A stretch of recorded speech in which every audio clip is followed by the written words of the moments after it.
Hello and welcome to Cafe D C. I'm Faiz Rahman. آج کے اس cafe D C میں ہمارے ساتھ ایک بہت ممتاز سیاستدان موجود ہیں جنہوں نے پاکستان میں بہت کم عمری سے عملی سیاست میں حصہ لیا، باقاعدہ آغاز کیا اور بہت کامیابی حاصل کی، بہت اہم عہدوں پر رہے اور اس وقت بھی پاکستان کی قومی سیاست میں ایک بہت اہم کردار ادا کر رہے ہیں. میرا اشارہ ڈاکٹر فاروق ستار کی طرف ہے جو ہمارے ساتھ واشنگٹن میں VOA کے اسٹوڈیوز میں موجود ہیں. ڈاکٹر صاحب بہت بہت شکریہ آپ کی تشریف آوری کا. Thank you. It's an honour to have you here. سب سے پہلے تو یہ فرمائیے کہ آپ واشنگٹن میں موجود ہیں، تو اس وقت واشنگٹن میں آپ کیا کر رہے ہیں؟ یہ امریکہ کا وزٹ دو لحاظ سے ہے. ایک تو ہم یہاں تنظیم سازی کے لیے اور جو امریکہ کی آرگنائزیشن ہے MQM کی اس کو دیکھنے کے لیے آئے. میرے ساتھ لندن سے ندیم نصرت جو ہمارے کل تک سینئر ڈپٹی کنوینر تھے، آج وہ ایکٹنگ کنوینر بنائے گئے ہیں، وہ بھی ساتھ ہیں اور ایک ہمارے اور ساتھی بھی ہمارے ساتھ ہیں. تو بنیادی مقصد ہے کہ یہاں جو سمندر پار پاکستانی ہیں ان سے ملاقات کی جائے، MQM کو یہاں پر مضبوط اور مستحکم بنایا جائے اور باقی دوستوں سے ملاقات کی جائے، پھر جو میڈیا میں ہیں جو ان سے ملاقات کی جائے. تو ڈاکٹر صاحب اس وقت اور میری بیٹیاں بھی ہیں امریکہ میں، ایک این آربر میں ہے، دوسری UC ڈیوس میں ہے. تو ایک بیٹی سے میں نے مل لیا ہے، دوسری بیٹی سے ملنے جاؤں گا. ماشاء اللہ کہ آپ ایجوکیشن کے بارے میں UC Davis is a very important, very چھوٹی والی UC ڈیوس میں ہے. وہ وہاں پر گرافک ڈیزائننگ میں بیچلرشپ کر رہی ہے. بڑی والی نے ڈبل میجرز کیا ماسٹرز وہاں سے UCLA سے. وہ اب این آربر میں فزکس میں PhD کرنے کی کوشش کر رہی ہے. Very good. فزکس میں PhD تو we need a few more physicists I think. That's good. Doctor صاحب یہ بتائیں کہ اس وقت جو خطے کے حالات ہیں، پاکستان سے اس وقت ہم ہزاروں میل دور بیٹھے ہیں. اوباما صاحب نے اعلان کیا ہے کہ وہ افغانستان میں فوجیں رکھیں گے، حالانکہ اس سے پہلے یہ کہا گیا تھا کہ وڈرال ہو رہا ہے اور بیسیکلی اس خطے میں امریکہ کی دلچسپی یا انوالومنٹ کم ہوگا. آپ بہت عرصے سے اس سیاست میں ہیں، جیو پولیٹیکل سچویشن کو بھی دیکھتے ہیں، دورے بھی کرتے ہیں مختلف ممالک کے. آپ اس اوور آل سیکیورٹی سچویشن کو پاکستان کے حوالے سے کیسے دیکھتے ہیں؟ دیکھیں، یہ بات تو طے ہے کہ افغانستان میں امن اور استحکام کے قیام کے لیے پاکستان میں امن و استحکام لازمی ہے، اور وائس ورثہ پاکستان میں بھی امن و استحکام جب ہوگا جب افغانستان میں امن اور استحکام ہوگا. اور اس کے لیے بنیادی طور پر تو ان دونوں ممالک کو، ان کی حکومتوں کو آپس میں بہت زیادہ باقاعدگی سے ایک دوسرے کے ساتھ رابطہ رکھ کے ایک کوئی جوائنٹ ایسا میکینزم بنانا چاہیے کہ جس سے کہ وہ اس چیلنج سے نمٹنے کے لیے جو یہ انتہا پسندی اور دہشت گردی کا ہے، ضروری ہے کہ اس کے لیے کوئی مشترکہ جو ہے وہ میکینزم ہونا چاہیے. اور ریجن میں بھی اگر کوئی اور جیسے یہ امریکہ کے انخلا کی بات ہوئی یا بین الاقوامی فورسز کے انخلا کی بات ہوئی، تو پیچھے جو ہے وہ کوئی ریجنل میکینزم ہے جو اس کو اونرشپ دے گا، جس میں افغانستان ہے، پاکستان ہے، پھر ایران کا اس میں کوئی کردار ہو سکتا ہے، چائنا کا کوئی کردار ہو سکتا ہے. اور اگر افغانستان اور پاکستان اور ایران کے درمیان کچھ باتیں طے ہوں تو پھر انڈیا کو بھی کیا بورڈ پہ لیا جا سکتا ہے اور کوئی ایسا میکینزم بنایا جا سکتا ہے، کیونکہ یہ تو ایک مشترکہ اینیمی ہے. ٹیررزم ٹرانزینڈس بارڈر، وہ تو سرحدوں کو نہیں دیکھتا اور وہ تو لوگوں کو تقسیم کرتا اور اپنے جو توسیع پسندانہ عزائم ہے، اپنا جو ایک آئیڈیالوجی ہے، تو وہ تو ہر جگہ جو ہے وہ کوشش کر رہا ہے. کندز میں ابھی جس طرح ان کا قبضہ ہوا تھا، تو یہ امریکن ٹروپس یا انٹرنیشنل جو ٹروپس ہیں ان کی مکمل انخلا سے پہلے یہ ضروری ہے کہ وہاں ریجنل میکینزم ہو، اور ریجنل میکینزم میں بھی ہر ملک کے اندر مقامی اور علاقائی سطح پر بھی لوگوں کو اونرشپ دی جائے. دیکھیں، اگر مقامی حکومت کا ایک مؤثر نظام موجود نہیں ہے پاکستان میں، تو ہماری جو ہے وہ جتنی بھی قانون نافذ کرنے والی ایجنسیاں، ادارے ہیں، وہ ایک فصل جو ہے وہ دہشت گردوں کی اگر اس کا خاتمہ کر بھی دے گی تو ٹیررزم جو ایکسٹریمزم ہے، انتہا پسندی سے جو ہے وہ ٹیررزم باہر آ رہا ہے، دہشت گردی. تو اس کے لیے جو نیشنل ایکشن پلان میں جتنی باتیں طے ہیں، تو کیا ہم نے مقامی سطح پہ لوگوں کو پورے ملک میں اونرشپ دی ہے؟ کہ وہ ایک چوکیداری کا نظام وضع کریں محلوں میں، بہترین ہیومن انٹیلیجنس جو ہے وہ باہر آئے، تاکہ رجحان پتہ چلے کسی بھی معاشرے میں، کسی بھی محلے میں، اور پھر ہمارے تعلیمی اداروں میں کیا ہو رہا ہے، پھر اس کے بعد مدرسوں میں جو کچھ بھی ہوا ہے، اور مدرسوں کی جب بات کی گئی تو اب تک وہ مدرسہ ریفارمز جو ہیں وہ ان پر کوئی عمل درآمد نہیں ہوا، کوئی سروے نہیں ہوا، نہ ان کی انرولمنٹ پر کوئی بات ہو رہی ہے، نہ ان کی جو آڈٹ اکاؤنٹس کو آڈٹ کرنے کی، یہ پاکستان کے حوالے سے آپ جی ذکر کر رہے ہیں، بحیثیت ایک بہت اہم سیاسی جماعت سے آپ کا تعلق ہے، متحدہ قومی موومنٹ، اور خود آپ کا جو تجربہ ہے تقریباً 30 سال سے زیادہ کا عملی سیاست کا پاکستان میں، خصوصاً کراچی میں، تو آپ اس امریکہ کے اس فیصلے کو ریجن کے لحاظ سے کیسے دیکھتے ہیں؟ کیا آپ کی پارٹی سپورٹ کرتی ہے کہ امریکہ کی فورسز وہاں موجود رہیں؟ جب انہوں نے انخلا کا فیصلہ کیا تھا، اور شاید 2010 کی ڈیٹ پہلے دی تھی، تو ہم نے اسی وقت اپنے اپریہنشنز اور تحفظات کا اظہار کیا تھا، کیونکہ ہم یہ محسوس کر رہے تھے کہ جو افغانستان سے دہشت گرد پاکستان میں آ کر سیف ہیونز بناتے ہیں یا پناہ لیتے ہیں، اور پھر پاکستان کا یہ الزام ہوتا ہے کہ وہ جب افغانستان جاتے ہیں تو ان کو وہاں پر بھی سیف ہیونز مل جاتی ہیں، تو یہ دونوں ممالک کے درمیان مشترکہ طور پر اس افریت سے نمٹنے کے لیے، اس مینیس کا مقابلہ کرنے کے لیے کیا کوئی مشترکہ حکمت عملی؟ اشرف غنی صاحب کی صورت میں ایک اپرچونٹی سامنے آئی تھی، اور ہم نے یہ دیکھا کہ بہت مختصر نوٹس پر نواز شریف بھی جا کر ان سے مل سکتے تھے، اور پھر chief of the army staff بھی جا کر مل رہے تھے، لیکن اچانک وہ جو قریبی ایک ربط اور تعاون تھا اس کا سلسلہ اچانک ختم ہو گیا، اور پھر ہمارے درمیان ایک، میں یہ سمجھتا ہوں کہ خلیج ایک آئی ہے دوبارہ۔ تو اس کی جو بھی وجوہات رہی ہوں، یہ ایک بہت تشویش کا باعث ہے یہ بات، اور اسی نے ظاہر ہے کہ پھر یہ دوبارہ یہ اس بات پر شاید امریکی جو انتظامیہ ہے اس کو مجبور کیا کہ وہ ریویو کرے۔ یہ بھی ہو سکتا ہے کہ ان کا یہاں جو 2016 میں ان کے انتخابات ہیں، اور عراق اور شام میں اس وقت جو صورتحال ہے ان کے انخلا کے بعد،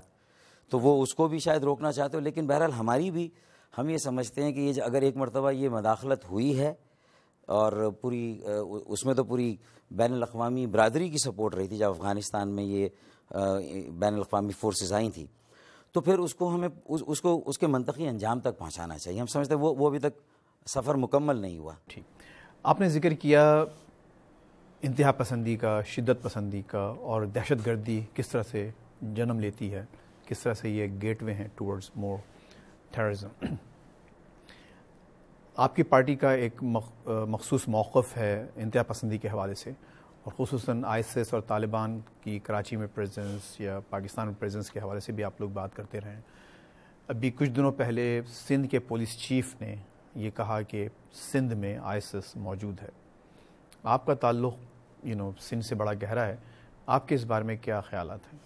قائد تحریک الطاف بھائی نے سب سے پہلے خطرے کی گھنٹی بجائی تھی، اور 2008 میں جب جنوبی وزیرستان اور مالاکنڈ میں 2008 اور 9 میں جو آپریشنز ہوئے تھے اس وقت قبائلی علاقوں میں، تب جو وہاں سے طالبان بھاگے تھے تو وہ پورے پاکستان میں پھیلے، اور سب سے زیادہ انہوں نے کراچی میں اپنا ایک مرکز قائم کیا،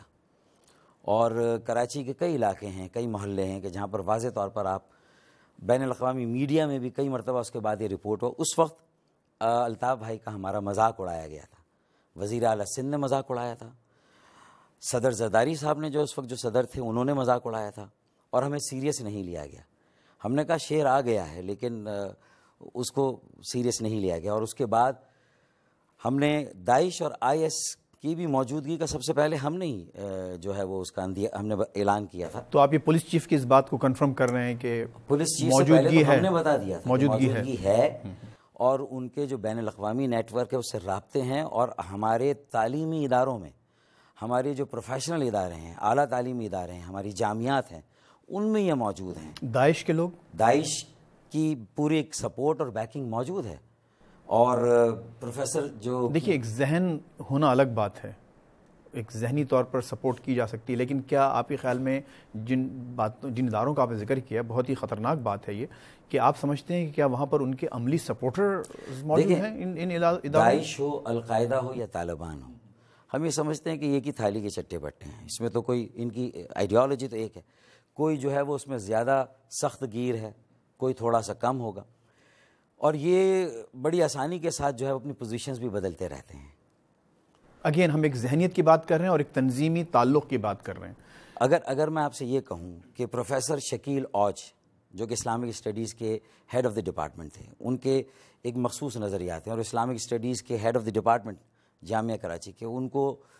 قتل کیا گیا، شہید کیا گیا.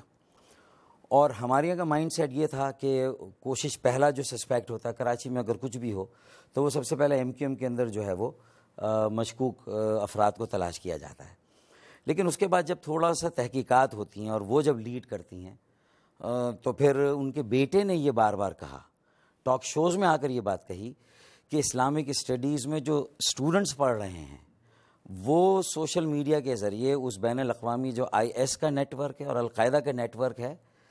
اس کے ساتھ وہ جڑے ہوئے ہیں، اور انہوں نے باقاعدہ اون کیا شکیل اوج کے مرڈر کو، اور انہوں نے باقاعدہ جو ہے وہ ان کے نظریات سے اختلاف کر کے یہ اندیہ دیا تھا کہ وہ شکیل اوج اور ان جیسے کئی لوگوں کو ان کی ہٹ لسٹ پر ہے. آپ نے فرمایا اب وہ ڈائریکشن کلیئر ہوئی. صفورہ گوٹ کا انسیڈنٹ دیکھ لیں، اس میں جو لوگ بھی ملوث ہیں ان کے آپ کنیکشن ہر جگہ دیکھ سکتے ہیں، ان کی ڈوریں کہاں سے ہلتی ہیں، ان کی فنڈنگ کہاں سے ہوتی ہیں. تو اب یہ دیکھنے کی ضرورت ہے کہ اگر یہ آئیڈیالوجیکل ایک نظریاتی جنگ ہے تو پاکستان تو قائد اعظم محمد علی جناح کا ایک ترقی پسند، ایک اعتدال پسند اور ایک میانہ روی ایک سوچ ہے، وہ پاکستان ہے یہ. تو اگر ہم جب تک ہم یہ کلیئر نہیں کریں گے اور ہم لوگوں کو پوری طرح سے موبلائز نہیں کریں گے، بہت بڑی عوامی موبلائزیشن نہیں ہوگی، تو صرف ضرب عضب سے یا اسی طرح ایک نیشنل ایکشن پلان سے جو کہ ہوا میں معلق رہے لیکن زمین پر اس کی اونرشپ لوگوں کے پاس نہ ہو، تو پھر یہ صرف اسلام آباد میں بیٹھ کے یا جی ایچ کیو میں بیٹھ کر آپ کتنے ہی آپریشنز پلان کر لیں، آپ جو ہے وہ انتہا پسندی کی سوچ کو ختم کرنے کے لیے ہمیں ایک عوام کی بہت بڑی موبلائزیشن کریٹ کرنی پڑے گی. اس میں پولیٹیکل جو سیاسی جماعتیں ہیں ان کو مل کر کام کرنا ہوگا اور اونرشپ دینی ہوگی اور نیشنل ایجنڈے میں اسے سب سے اوپر رکھنا ہوگا. ڈاکٹر صاحب، ابھی آپ نے فرمایا کہ اس قسم کے واقعات میں ایم کیو ایم کا بھی نام لیا جاتا رہا ہے، اور ابھی ہم گفتگو تھوڑا سا اور آگے بڑھائیں گے، لیکن مجھے ایک یہاں چھوٹا سا بریک لینا ہے اور اس کے بعد انشاءاللہ پھر آپ سے ایم کیو ایم اور کراچی اور پاکستان کی پالیٹکس کے بارے میں کچھ بات ہوگی. Please don't go anywhere, stay with us, we'll be right back.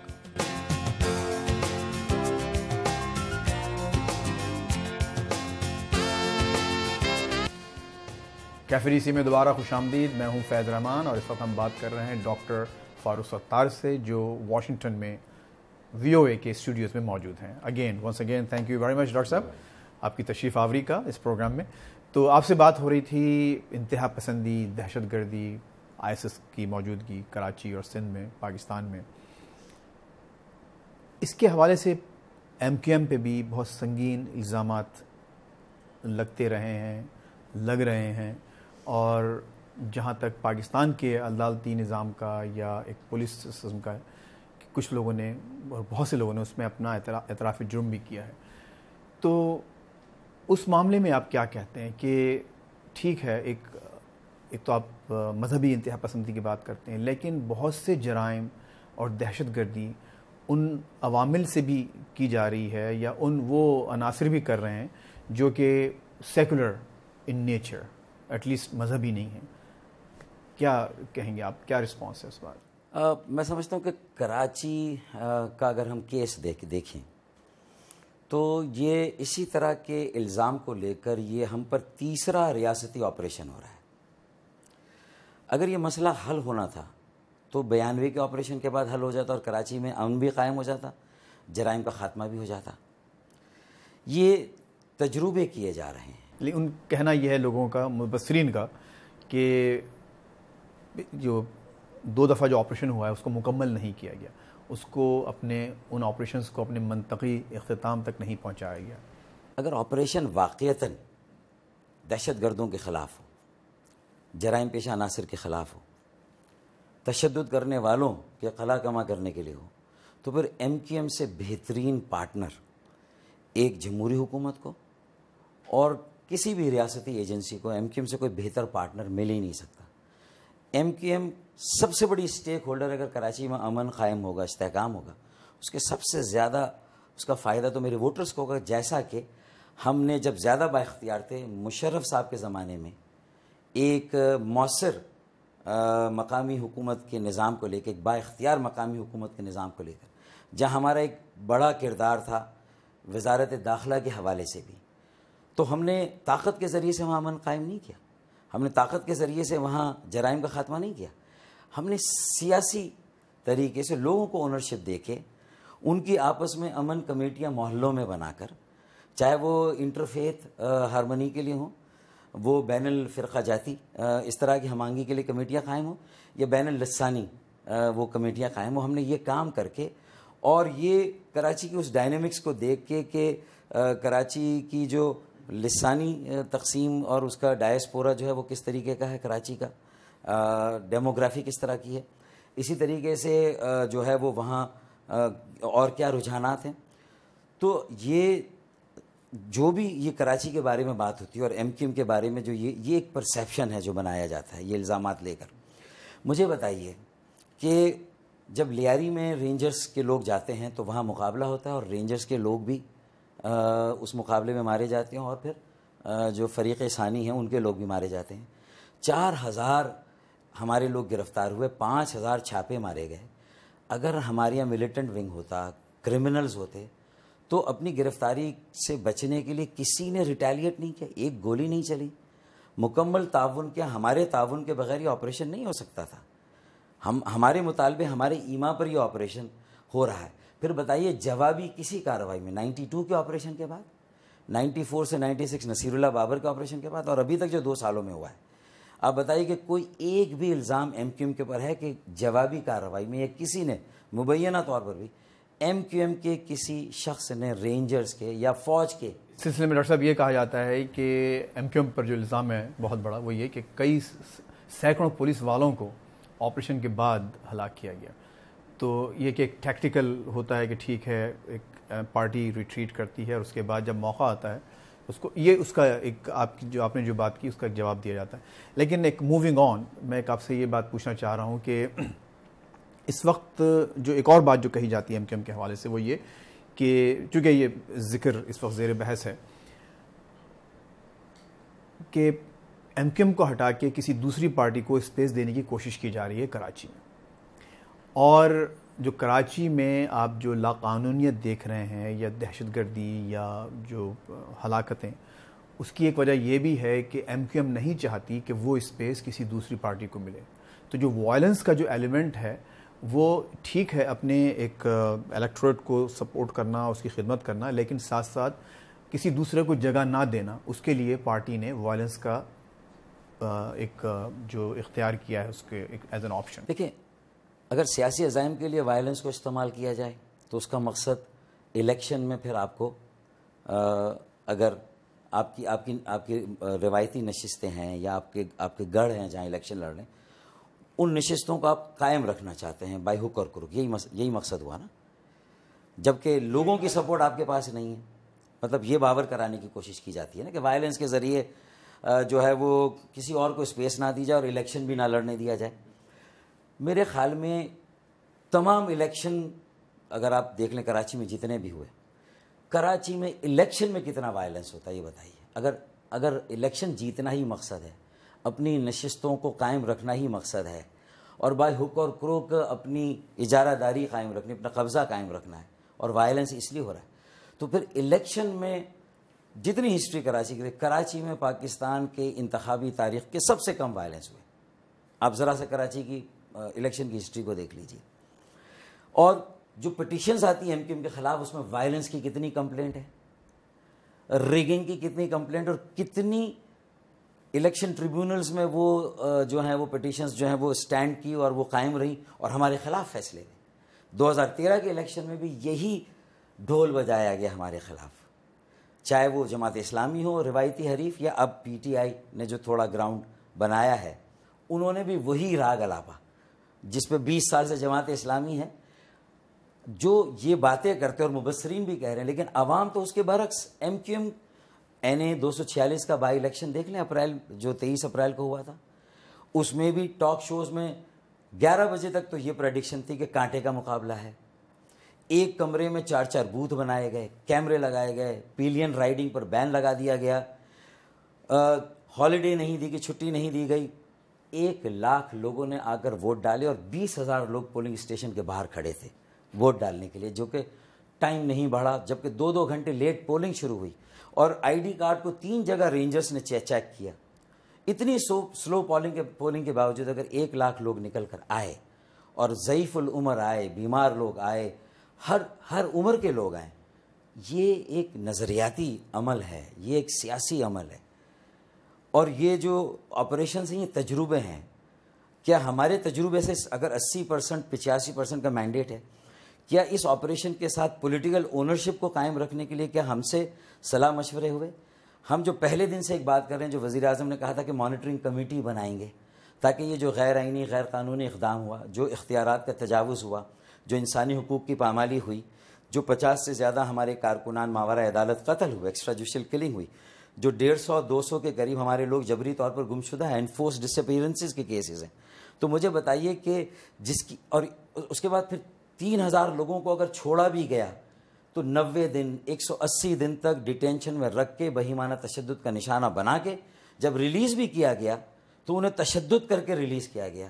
تو یہ کیا جو وہاں کا ایک 18 سال کا، 20 سال کا، 25 سال کا نوجوان ہے، اس کے ذہن میں نفرت کے بیج بوئے جا رہے ہیں. یہ آج نہیں تو کل، یہ جب نفرت کی یہ جب بیل اگے گی، باہر آئے گی، تو آپ بتائیے کہ اس سے کراچی کی معاشرت پر کیا اثرات مرتب ہوں گے. میں اس کے حوالے سے آپ سے صرف یہ کہنا چاہتا ہوں کہ وہ لوگ جو گرفتار ہوئے، بہت سے، ان کو سزائیں بھی ہوئیں، کچھ کو پھانسیاں بھی ہوئیں، اور ان کو ایم کیو ایم نے، پارٹی نے ڈس اون کیا، کہا کہ یہ ان سے اگر تعلق تھا تو اب نہیں ہے. تو کیا اس وقت پارٹی میں ایسی کچھ سنسیئر ایفرٹس ہیں کہ ایسے تمام ایلیمنٹس جس سے کہ پارٹی پر اس قسم کا لیبل، اس قسم کے دھبے لگ رہے ہیں، کیا موونگ فارورڈ آپ لوگ کچھ سیریسلی، سنسیئرلی ایسے ایفرٹس کر رہے ہیں کہ پارٹی ایک مکمل طور پر، اگر پرسیپشنز بھی ہیں یہ، تو مکمل طور پر بغیر کسی غلط پرسیپشن کے ایک صاف ستھری پولیٹیکل پارٹی، پولیٹیکل اسٹرگل کے ذریعے وہ کراچی اور دیگر علاقوں کو پاکستان کے ریپرزینٹ کریں؟ دیکھیں، 90 کی دہائی میں تو ہمارے اوپر ایک ریاستی جبر مسلط رہا، ماورا عدالت قتل ہوئے، ہزاروں لوگوں کی گرفتاریاں ہوئی، جھوٹے مقدمات بنے. ان میں سے کسی ایک مقدمے میں بھی، کوئی بھی مقدمہ کورٹ آف لا میں منطقی انجام تک نہیں پہنچا. جو پھانسی کی آپ بات کر رہے ہیں، اسے پھانسی تو اب دی گئی، لیکن جب 98 میں متحدہ قومی موومنٹ نے اس جو کارکن تھا اس سے پہلے، اس سے لا تعلقی کا اعلان اس وقت کر دیا تھا جب اس کا مقدمہ شروع بھی نہیں ہوا تھا. تو میرے خیال میں لوگ، دیکھیے نا، وہ بات وہی ہے کہ اظہار تو کر دیا تھا، لیکن جیل میں پارٹیاں ہوتی رہیں، تمام سینئر لیڈرشپ وہاں جاتی رہی، لیکن یہ موضوع نہیں ہے اس وقت ہماری اور میں نہ چاہتا ہوں کہ ہم اتنی ڈیپ ڈاؤن ویڈز میں جا کے جس کریں. میں اب بات کرتے لیے لیٹس گو. میں صرف 90 کی دہائی میں تو ہمارے پاس یہ موقع اور اسپیس تھی ہی نہیں، لیکن 2000 کی دہائی میں جب ہمیں یہ موقع ملا، ہم نے کبھی نہیں کہا کہ ہماری صفوں میں کرمنلز نہیں ہو سکتے، ہماری صفوں میں شر پسند نہیں ہو سکتے، ہم نے کبھی نہیں کہا. اور ہماری تو کئی سالوں سے زیرو ٹالرنس کی پالیسی ہے، اور بار بار الطاف بھائی نے پبلکلی اس کا اعادہ کیا ہے، اور اتنا سختی کے ساتھ ان کی ہدایت ہے. اور اسی کے نتیجے میں جب ہمیں اسپیس ملی تو ہم نے ایسے افراد جو تنظیمی نظم و ضبط کی خلاف ورزی کا ارتکاب کرتے ہیں، ان کو بھی پارٹی میں برداشت نہیں کر سکتا. جرائم پیشہ تو بہت دور کی بات ہے. 4000 لوگ ہم نے ایسے نکالے ہیں. ان 4000 لوگوں کو کی فہرستیں ہم نے اخباروں میں، میڈیا میں شائع کی ہے. ڈاکٹر صاحب، وقت کی کمی کی وجہ سے میں آخری سوال آپ سے یہ کرنا چاہتا ہوں کہ آپ لوگ دوبارہ پارلیمنٹ میں جا رہے ہیں، سینٹ میں اور ہاؤس میں، اور اس میں جو ایک اہم جو نقطہ تھا وہ الطاف حسن صاحب کی تقریروں کا تھا، ان کے بیانات کا تھا کہ پاکستانی میڈیا میں وہ ان کو دکھانے کی اجازت دی جائے. اس پہ جو بین لگایا گیا ہے اس کی کچھ وجوہات بیان کی گئی ہیں کورٹس کے ذریعے اور پیمرا کے ذریعے. کیا ان وجوہات پر ایم کیو ایم سنجیدگی سے غور کر رہی ہے کہ وہ خود بھی دیکھیں کہ وہ تمام باتیں جو کہ اچھے ٹیسٹ میں نہیں ہوتی وہ اس سے اجتناب برتا جائے گا تاکہ اس پابندی کو ہٹانے پہ غور کیا جائے؟ دیکھیں پیمرا کی پابندی الطاف بھائی اسپیسیفک نہیں ہے. پہلی بات تو یہ لاہور ہائی کورٹ نے پھر کسی پٹیشن میں یہ فیصلہ ضرور دے دیا ہے کہ ان کے خطاب کو نشر نہ کیا جائے, ان کے ریکارڈڈ انٹرویو نہ دیا جائے, تصویر بھی ان کی نہ دی جائے. اور یہ پاکستان میں غیر معمولی فیصلہ ہے. ایسا فیصلہ اس سے پہلے کسی سیاسی جماعت کے قائد اور رہنما کے لیے نہیں آیا. پہلی بات تو یہ. اور انصاف کے تقاضوں کو پامال کر کے ہمیں سنے بغیر لاہور ہائی کورٹ نے فیصلہ دیا, غیر منصفانہ فیصلہ تھا. دوسری بات, پیمرا نے ریگولیٹ کرنے کی بات کی تھی, لیکن کچھ نادیدہ ہاتھ ہیں جو پیمرا سے آگے جا کر ٹیلی ویژن چینلز کو براہ راست انفلوئنس کر رہے ہیں. یہ ہماری جو سویلین جمہوری حکومت ہے اس کے لیے ایک بڑا چیلنج ہے. کراچی ایک ٹیسٹ کیس ہے. ایک تو سویلین اوورسائٹ نہیں, مانیٹرنگ کمیٹی نہیں, جوڈیشل کمیشن نہیں, ہمارے جو الزامات و شکایتیں ان کا کوئی ازالہ نہیں, وہ صحیح ہے غلط ہے اس کا کوئی پیمانہ کہیں مقرر نہیں. تو یہ سچویشن بہت خوفناک ہے, یہ پوری جمہوریت کو کمزور کر رہی ہے. تو اب ضرورت اس بات کی, اور یہ پھر آپ نے فریڈم آف اسپیچ کو بھی اس طرح کرب کر دیا. یہ تو ایک یونیورسلی آپ لوگوں کو اس کی میرے خیال سپورٹ ملی ہے. پاکستان کے تمام اخبارات نے اداریے لکھے ہیں, امریکہ اور دوسرے جگہوں سے بھی اس پر سپورٹ ملی ہے کہ فریڈم آف اسپیچ کے لیول پہ یہ بالکل ایک غلط فیصلہ ہے, اس میں کوئی شک نہیں. لیکن میرا آپ سے سوال یہ تھا کہ ہیونگ سیڈ دیٹ, کیا پارٹی ان تقریروں کے کانٹینٹ کو بھی کچھ ریوائز کرنے یا غور کرنے پر تیار ہے؟ الطاف بھائی نے 3 انٹرویو دیے تھے, جو تقاریر جن کو بیس بنا کر اس طرح کے نوٹیفیکیشن ہوئے یا لاہور ہائی کورٹ پہ پٹیشن ہوئی تھی. ان 2-3 انٹرویوز میں الطاف بھائی نے جو بات کہی تھی کہ میں خود کوشش کر رہا ہوں کہ میں کوئی ایسی بات نہ کروں جس سے کسی کی دل آزاری ہو, کسی کی تضحیک ہو, یا اس کا کوئی ایسا تاثر لیا جائے جس کو لے کے یہ ساری صورت. الطاف بھائی نے بات کی, اور انہی بیانات کو لے کر ہم نے ایک ایفیڈیوٹ بنایا ہے جو لاہور ہائی کورٹ کے کہنے پہ ہم نے وہاں پیش کیا ہے. لیکن مسلسل تاریخوں پہ تاریخیں پڑھ رہی ہیں, کل پھر تاریخ ہے. تو اب دیکھتے ہیں کہ لاہور ہائی کورٹ الطاف بھائی کی طرف سے وہ جو ایفیڈیوٹ جمع کرایا جا رہا ہے اس پہ کیا فیصلہ دیتی ہے. تو پہلی بات تو ہم نے اپنی طرف سے جو ہماری ذمہ داری, پھر دیکھیں الطاف بھائی کی بات میں فرض کر لیں, میں اس سے ایگری نہیں کرتا, لیکن اگر اشتعال انگیزی ہے یا ڈیفیمیشن ہے, ڈیروگیشن ہے, انفلیمیشن ہے, پاکستان میں اس کے قوانین موجود ہے. اب مقدمہ چلا کر فیصلہ کیجیے. اب مقدمہ چلانے سے پہلے کوئی فیصلہ کیسے دے سکتے ہیں بالا ہی بالا, آربیٹریلی, یک طرفہ طور پر؟ تو پاکستان میں جو ہو رہا ہے کہ اگر الطاف بھائی کی باتیں, تقاریر اگر اس زمرے میں آتی ہیں تو اس کے لیے قانون موجود ہیں. اب اس کے مطابق ٹریٹ کیجئے, نہ کہ آپ آئین اور قانون کو ہاتھ میں لے کے ان کے اوپر آپ جو ہے وہ پابندی لگا دیں. میرے خیال میں تو یہ جمہوریت کی بنیاد جو ہے وہ فریڈم آف اسپیچ ہے, اظہار رائے کی آزادی. اگر آج اظہار رائے کی آزادی ہی ختم کر دی جائے گی تو پھر جمہوریت کا مستقبل کیا؟ تو ایسا کوئی کمپرومائز ہو سکتا ہے کہ باقاعدہ ایک ریٹن ایگریمنٹ کہ ٹھیک ہے ہم کو اجازت ملے گی لیکن آپ ان تمام باتوں سے اجتناب کریں گے, کوئی بھی ایسی تصدیق آمیز کورٹ میں تو ہم نے یہ ایفیڈیوٹ دے دیا ہے, کوئی ایگریمنٹ نہیں, لیکن ہم نے اپنی طرف سے یہ بات کی ہے کہ ہم ذمہ دار سیاسی جماعت ہیں. الطاف بھائی جو ہیں وہ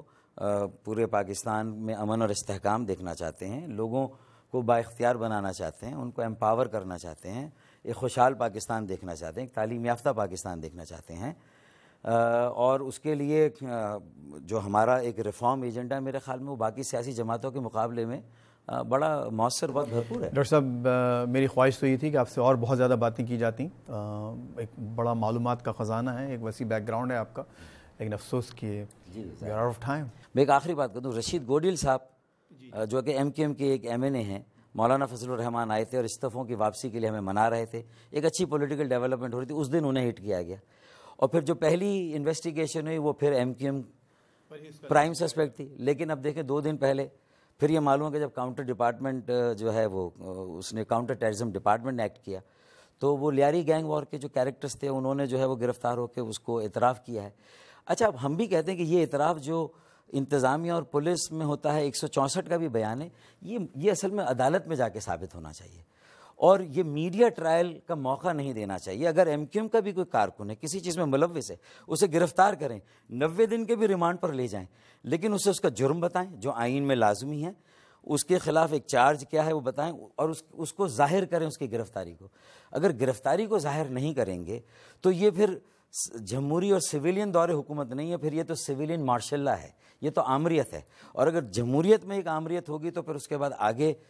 اگر کوئی آمریت, اگر خدا نہ خواستہ پھر پاکستان کو ہم وہیں دھکیل رہے ہیں, تو میں سمجھتا ہوں کہ پھر ہم واپس پیچھے جائیں گے اور آگے نہیں جا سکتے. ڈاکٹر صاحب بہت بہت شکریہ. We are completely out of time. Doctor Farooq Sattar سے ہم نے گفتگو کی. اس وقت چونکہ وقت کی کمی ہے, بہرحال پاکستان اور پورا ریجن اس وقت بہت ہی مشکل حالات سے گزر رہا ہے, اور ان حالات پہ قابو پانے کا ایک طریقہ یہ ہے کہ جو بھی اسٹیک ہولڈرز ہیں پاکستان میں اور اس ریجن میں, اس پورے خطے میں, ان تمام کو موقع دیا جائے کہ وہ اپنا ایک پراپر رول ادا کریں ایک صحیح انداز سے, ایک پرامن انداز سے. اور اس سلسلے میں آج جو بھی ڈاکٹر صاحب نے باتیں کی ہیں اس کی بہت سی باتوں سے ہم اختلاف بھی کر سکتے ہیں, لیکن اس میں کوئی شک نہیں کہ انہیں اور ان کی پارٹی کو ایک بھرپور موقع ملنا چاہیے کہ وہ اس پورے ایک مین اسٹریم پروسیس میں شامل ہوں اور ملک کے حالات کو بہتر بنانے میں سب کی مدد کریں. ڈاکٹر صاحب ونس اگین بہت بہت شکریہ. Thank you. Thank you very much for watching Cafe DC. This is Faiz Rahman. See you next week.